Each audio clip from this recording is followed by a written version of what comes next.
Matapos niyang makapagsalita, ay halos magsisigaw na ang mga aswang sa paligid.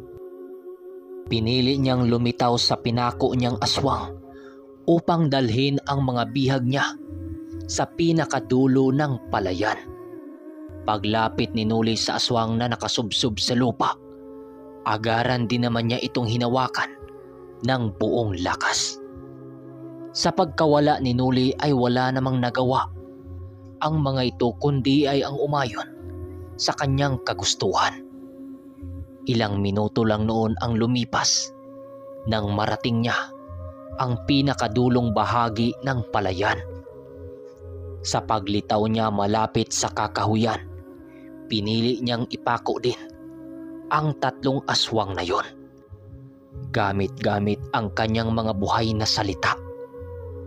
Nais niya muna itong kausapin upang kahit papano ay malaman niya ang dahilan ng mga ito bago niya tuluyang patayin. Habang nag-aangil ang mga nilalang na yon, dahan-dahan namang sumipol si Nuli.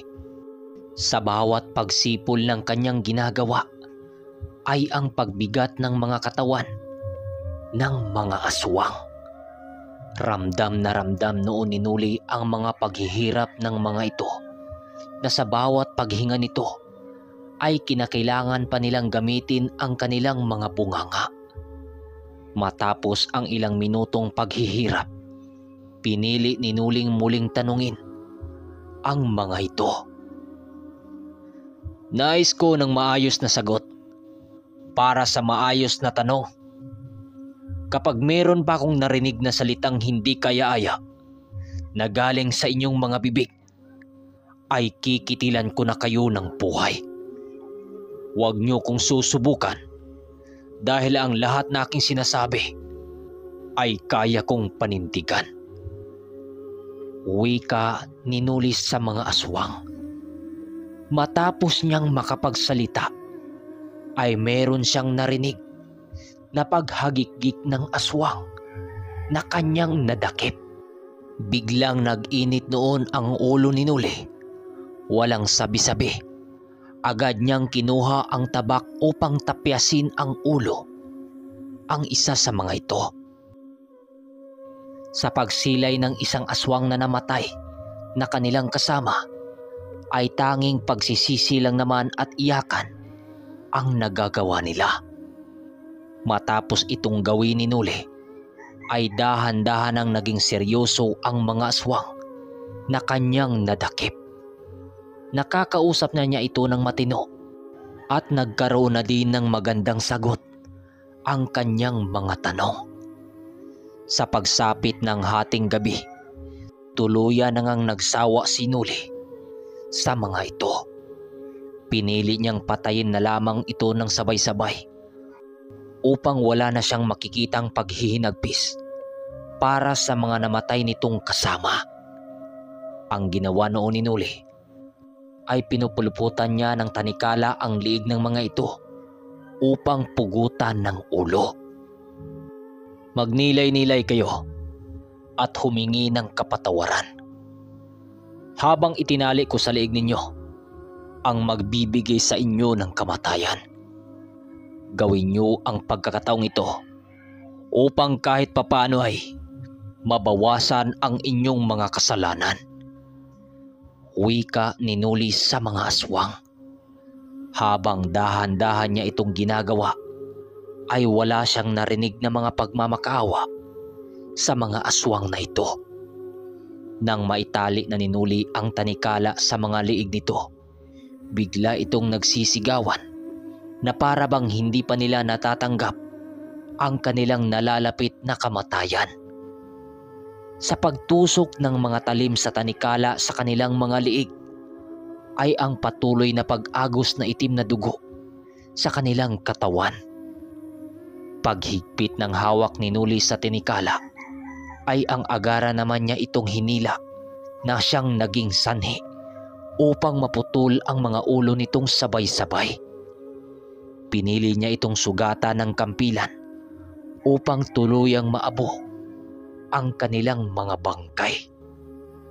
Matapos ang mga pangyayaring yon, pinili ni Nuling bumalik na sa kanilang tahanang tinutuluyan. Ang karamihan niyang naitanong sa mga aswang na yon ay ang pugad na kinaroroonan ng mga wakwak na kanilang mismong kalaban. Habang siya'y naglalakad sa gilid ng palayan, sa hindi inaasahang pagkakataon, biglang nagpakita sa kanya ang lalaking wakwak na kanilang nadakip. Panay ang pagsitsit nito sa kanya na para bang meron itong nais sabihin. Dali-dali din naman niya itong tinungo ang pinagkukublian nito upang alamin ang gusto nitong sabihin sa kanya. Ramdam na ramdam noon ni Nuli ang hindi pagiging aswang nito dahil sa kahawig nitong amoy sa isang engkanto. "Anong kailangan mo?" tanong dito ni Nuli. "Ginoo, sabihin mo sa ermitanyo na nalalapit na ang pagsalakay ng mga wakwak at balbal. Meron silang mga kasama na siyang namumuno sa bawat pangkat. Mag-iingat kayo, Ginoo, dahil mapanlinlang ang mga balbal na inyong makakaharap. Marahil ito na ang huli kong pagpapakita sa inyo. Kung kaya't sabihin mo sa ermitanyo na masaya akong makapagbigay ng tulong hanggang sa huli kong hininga at sa huli kong buhay." Wika ng engkanto. Nang marinig ito ni Nuli, bigla siyang nakaramdam ng lungkot para sa engkanto. Nais man niya itong iligtas, ay hindi niya yun magagawa dahil maaring mabulilyaso ang plano ng mga wakwak kung sakaling tangkain niyang iligtas ito. Matapos makapagbigay ng impormasyon ang mga engkantong yon, agaran din naman itong kumaripas ng takbo papalayo sa kinaroroonan ni Nuli. Nang tuluyan ang mawala sa paningin ni Nuli ang engkantong kanilang kasangga, pinili niyang magmamadali pabalik sa kinaroroonan ng kanyang pangkat. Sa pagdating ni Nuli sa kanilang tahanan, agaran din naman niyang hinahanap ang ermitanyo. Naabutan niyang naglilibot noon sila Tonyo at Danilo na naglilibot sa kanilang bahay kung nasaan ang mga albularyong sugatan. Kahit wala namang kakaiba, mas pinalakas nila ang sulong kanilang ginagawa.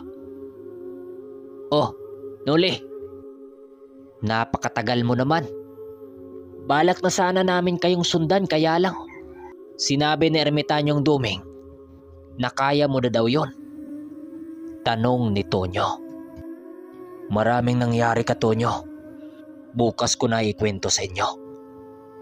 "Siya nga pala, nasaan ang dalawang ermitanyo?" tanong niya. Nang marinig ito nila Tonyo, agad din naman itong itinuro ang kusina ng bahay. Hindi na nagawang magpasalamat noon si Nuli dahil sa labis na pagmamadali nito. Nang makita na niya sila Manong Duming, agad din naman niyang ipinagsasabi ang kanyang mga nalalaman.